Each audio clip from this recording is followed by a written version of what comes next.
En esta segunda parte sobre la gestión integral del agua subterránea vamos a hablar entonces de la gestión propiamente dicha de ese recurso subterráneo. En la primera parte pudimos apreciar la importancia, pero también la complejidad del recurso hídrico subterráneo. Por lo tanto, ya podemos imaginar la complejidad de la gestión del agua subterránea. Entonces, en esta segunda parte vamos a presentar las herramientas que tenemos para llegar a una gestión integrada del recurso subterráneo. Cuáles son los obstáculos, pero también las oportunidades que tenemos para lograr este objetivo. En cuanto a la especificidad del agua subterránea, cuando en América Latina hablamos de recursos hídricos, en general se piensa solo en agua superficial, como son los ríos, lagos, embalses, etc. La legislación y los sistemas de gestión de recursos hídricos se desarrollan principalmente con una visión de agua superficial, la cual no siempre es adecuada para el agua subterránea. Las leyes de agua actuales y las propuestas, si bien pueden incluir el tema del agua subterránea, en general lo hacen de una manera muy superficial, la cual no permite su gestión apropiada. Y cuando hablamos de una manera muy superficial es en los dos sentidos del término. El agua subterránea tiene su particularidad. Y los aspectos particulares del agua subterránea y los motivos para no descuidar ese recurso, aun donde todavía hay suficiente agua superficial, son en general muy mal conocidos por las autoridades y los tomadores de decisión. Ahí vuelve el tema de la invisibilidad del agua subterránea, que tenemos en algún momento de visibilizar. Entonces el agua subterránea debe ser considerada como un recurso estratégico a ser usado cuando existen crisis de agua superficial, pero también como una reserva futura para las generaciones siguientes. Debemos usar el agua subterránea de forma racional y debemos celar por la preservación de su calidad, ya que sabemos que una vez contaminada, el proceso es prácticamente irreversible. Es decir, cuando un depósito de agua subterránea, un acuífero se contamina, la descontaminación del mismo es muy difícil, muy costosa y en la práctica es imposible. Las políticas de gestión deben ser entonces preventivas y no correctivas, ya que esas últimas son extremadamente caras y de dudosa eficacia por el momento. ¿Cuáles son los retos de la gestión del agua subterránea, de la gestión integrada? El primer punto es en cuanto a la cantidad del recurso. Debemos detener y revertir la sobreexplotación del agua subterránea. Y debemos tomar en cuenta los impactos que pueda tener el cambio climático o la crisis climática, como la quieren llamar. En el aspecto de calidad, debemos mantener y mejorar la calidad del agua subterránea a través de medidas apropiadas de control y de saneamiento o de limpieza o de descontaminación, según el caso. Y finalmente, tenemos que tomar en cuenta la equidad y la repartición equitativa y eficiente del recurso, tomando en cuenta su valor económico, por supuesto, los derechos humanos de acceso al agua, la escasez creciente del recurso, los requerimientos ecológicos y el factor intergeneracional. Un punto importante es cómo podemos conocer los volúmenes de agua subterránea aprovechables. Primero, son altamente variables. El volumen de agua presente bajo una hectárea de terreno puede variar desde unos pocos miles de metros cúbicos hasta varios millones de metros cúbicos. Por lo tanto, es muy difícil estimar el volumen de agua subterránea disponible en una zona específica, una región o un país. Y por supuesto, calcular el volumen total de agua subterránea sobre el planeta es aún más complicado. Las estimaciones que existen al respecto son aproximaciones que no tenemos forma de conocer su exactitud. Entonces, todas las estrategias de gestión se van a basar en entender cómo funciona el sistema de agua subterránea. La necesidad de gestionar esos sistemas es mundialmente reconocida. Sin embargo, las normas y regulaciones varían mucho en el mundo Y en muchos sitios esa gestión es muy limitada o ineficiente. Dada la invisibilidad del recurso y la evidente falta de información, implementar una estrategia eficiente de gestión no va a ser un reto fácil. Se debe en parte al bajo valor económico que generalmente se le da al agua subterránea y a la consecuente falta de recursos financieros disponibles local y regionalmente para monitorear y gestionar ese recurso subterráneo. Existe la necesidad de una reacción institucional para recolectar información y que la misma sea más asequible. Debe haber un acceso público a la información sobre el agua subterránea. La definición de normas y métodos estandarizados es de vital importancia, tanto a nivel nacional como internacional. A pesar de los esfuerzos realizados, que existen y no lo podemos negar, una de las mayores debilidades reside todavía en la dificultad de obtener datos confiables de extracción del agua subterránea, tanto espacial como temporalmente. Las estimaciones de uso son muy crudas y no existe generalmente un monitoreo sistemático de los volúmenes bombeados. Por lo tanto, la revolución de la información sí ya está en marcha para el manejo del agua subterránea, pero la importancia de tener datos confiables y métodos adecuados de gestión sigue siendo un problema abierto.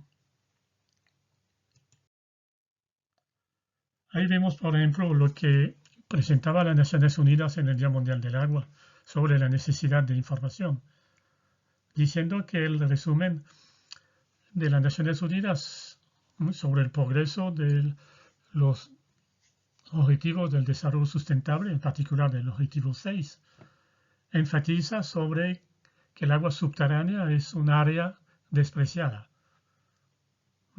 y que los datos de agua subterránea deben beneficiar al público. Es lo que vemos aquí en ese resumen breve de esa presentación de hacer el agua subterránea visible, que es importante que los países se comprometen a desarrollar y adecuar efectivamente la gobernanza del agua subterránea. Los datos recolectados de agua subterránea con fondos públicos deben ser libremente accesibles para todo el mundo.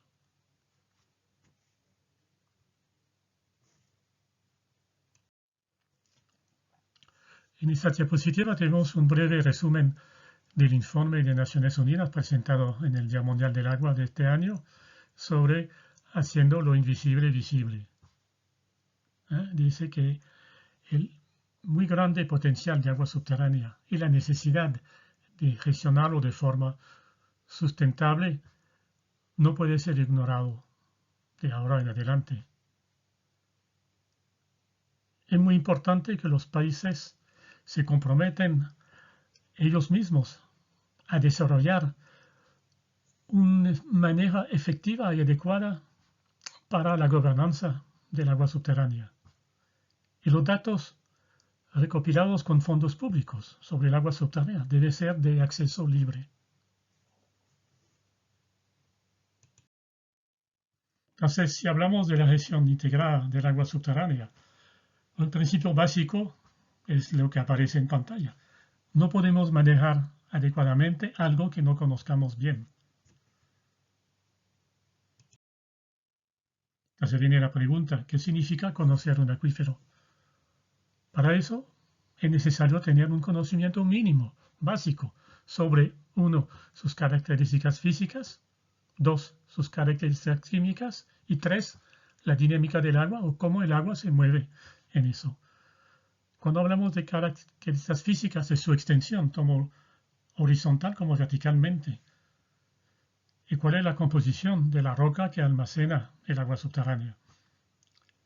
Sus características químicas. Bueno, ¿cuál es la composición natural, químicamente hablando, del agua subterránea? Y la dinámica del agua, bueno, por dónde entra, por dónde sale, cómo fluye dentro de ese material, cuáles son las zonas de recarga, de descarga, etc. Obviamente eso presenta dificultades. Primer punto, es que tenemos informaciones puntuales. ¿Y esa información de dónde la tenemos? Bueno, de las perforaciones de los pozos existentes. Y en general se interpola o se generaliza a partir de unos pocos puntos conocidos. La metodología para obtener más información es muy cara, particularmente la perforación exploratoria. Perforar un pozo exploratorio es más económico que perforar un pozo de bombeo, pero sigue siendo muy caro. Y los acuíferos son en general sistemas heterogéneos, complejos, segmentados y frecuentemente multicapas. Esas capas pueden estar interconectadas o no. En cuanto a la dinámica del acuífero, lo que mencionamos anteriormente, ¿qué necesitamos para evaluar eso? Bueno, primero un balance hídrico. Saber cuál es la cantidad de agua que entra durante un periodo dado, anualmente, normalmente, al acuífero. ¿Cuáles son las zonas de recarga? ¿Cuáles son las zonas de descarga? ¿Cuál es la dirección del flujo en el acuífero? ¿Y cuáles son las velocidades de propagación del agua? Y finalmente, importante también, la posible interconexión con cuerpos de agua superficial como ríos o lagos. Si existe esa conexión, si es reversible. Es decir, que durante el invierno, por ejemplo, sea el río que recargue el acuífero y durante el verano es el acuífero que descarga en el río.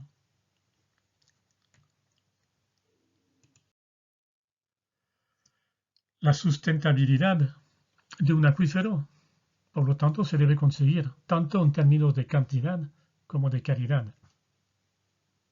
En términos de cantidad, si se extrae sistemáticamente más agua que la propia recarga, entonces los niveles bajan, se encarece la explotación del agua subterránea y eventualmente podemos agotar el recurso tal como vemos en esta diapositiva. En caso de acuíferos confinados, no se puede tener hasta una subsidencia del terreno, es decir, un descenso del nivel del terreno debido a la extracción de agua subterránea. En cuanto a la parte calidad de agua, las actividades antrópicas pueden producir contaminantes. Lo que vemos en esa diapositiva, los sistemas de saneamiento básico, pozos sépticos mal construidos o muy viejos o no mantenidos, botaderos de basura, sin control o controlado pero sin tomar en cuenta las características de la zona. Los vertidos industriales, supuestamente están prohibidos, pero tenemos una política de control suficiente sobre eso, no hay accidentes, etc. Y finalmente los agroquímicos. Se usan menos ahora por el incremento del costo de los mismos, pero sabemos que gran parte de esos agroquímicos no lo aprovechan las plantas, sino que siguen su camino hacia los ríos o también hacia los acuíferos. Entonces, ¿cómo podemos prevenir la explotación? Con conocimiento del acuífero. Tenemos que conocer la capacidad real del acuífero. Deberíamos ser capaces de predecir su comportamiento y por lo tanto de evaluar diferentes políticas de explotación, lo que significa planificar y monitorear para ver si reacciona como pensamos. Todo eso, por supuesto, consiste en la gestión integrada o integral del acuífero. Un plan de gestión tiene que ser negociado entre los actores, es decir, los administradores del recurso, pero también los usuarios del mismo. Es importante que el plan sea viable, aunque imperfecto en su primera versión. A medida que las condiciones lo permitan, o sea que tengamos más y mejor información, bueno, se irá mejorando el plan de gestión. Ese plan de gestión debe estar apoyado por una normativa con fuerza legal, que en particular establezca medidas punitivas cuando no se cumple. Y ahí viene la importancia entonces de los modelos de agua subterránea, de la posibilidad de modelar los acuíferos. ¿Qué es un modelo matemático de agua subterránea? Bueno, primero, aquí está claro que la primera etapa es elaborar un modelo conceptual, es decir, una idealización, una simplificación de las condiciones hidrogeológicas reales que conocimos. una descripción de las condiciones de los procesos más importantes que ocurren en el acuífero que nos interesa. Entonces es un modelo conceptual donde vamos a definir cuáles son las capas del acuífero, cuáles son sus límites horizontales y verticales, por dónde se recarga, por dónde se descarga, qué condiciones están esas capas, dónde están los pozos de bombeo, etc. Obviamente tiene que ser una simplificación, pero debe tomar en cuenta los procesos más importantes que ocurren en el acuífero. Ese es el primer punto. Sin ese modelo conceptual no podemos elaborar un modelo matemático significativo. El modelo matemático como tal va a ser una representación matemática de la hidrología subterránea y o de la química de un acuífero local. Utiliza las ecuaciones fundamentales de flujo y conservación de masa para simular el flujo del agua subterránea y, si necesario, el transporte de sustancias disueltas, solutos, contaminantes. Todo eso se basa en observaciones reales e interpretaciones y extrapolaciones. Ahí en esta diapositiva vemos en la parte izquierda el modelo conceptual, que es muy importante, es simplificado, pero debe representar todos los fenómenos importantes que ocurren en el acuífero. Y en la parte derecha, lo más sencillo conceptualmente, porque si ya tenemos un modelo conceptual bien elaborado, es solamente plasmar en un modelo matemático la información del modelo conceptual. Entonces, ¿para qué nos va a servir ese modelo matemático? Primero, en la elaboración del modelo se mejora mucho el conocimiento hidrogeológico en 2 o 3 dimensiones, normalmente en 3. Ahí nos vamos a dar cuenta dónde nos falta información, dónde nos falta complementar el conocimiento del acuífero. Luego, una vez elaborado, es un auxiliar en el manejo del agua subterránea. Podemos determinar caudales de bombeo que sean sostenibles o sustentables, calcular las zonas de protección del agua subterránea y de los pozos de captación, predecir impactos hidrológicos. ¿Cuál es la influencia, por ejemplo, de la construcción de una represa sobre el flujo regional del acuífero? ¿Qué pasa si algunos sistemas de drenaje fallan? Podemos diseñar y optimizar sistemas de bombeo, sistemas de saneamiento o de remediación. Y podemos analizar también riesgos ambientales, determinar cuáles son las direcciones más probables de transporte de contaminantes para poder intervenir antes de que la contaminación se vuelva inmanejable. Entonces, como conclusión, ¿qué podemos decir? Bueno, el agua subterránea representa una fuente de agua potable y para otros usos agrícolas e industriales, que toma cada vez más importancia y que debemos preservar para generaciones futuras. Por lo tanto, es necesario implantar un sistema de gestión que permita cumplir los objetivos del desarrollo sostenible, en particular el ODS 6, pero interviene también en otros objetivos, y así asegurar un abastecimiento de agua continuo y de calidad. Para tal fin, es indispensable recolectar información que permita desarrollar e implementar ese sistema.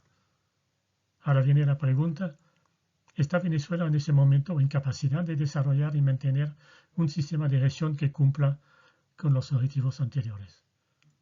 Bueno, en ese módulo de ese curso de gestión integrada vamos a discutir ese último punto, donde, bueno, pediremos que por grupo entonces vayan estudiando eso y traten de contestar esa pregunta. En el caso de que no estemos en capacidad de hacerlo, que Venezuela no esté en capacidad de hacerlo, bueno, ¿cuáles son las etapas, cuáles son las acciones que se deberían tomar para poder cumplir con el objetivo, con los objetivos del desarrollo sostenible en cuanto al agua subterránea? Bueno, muchas gracias.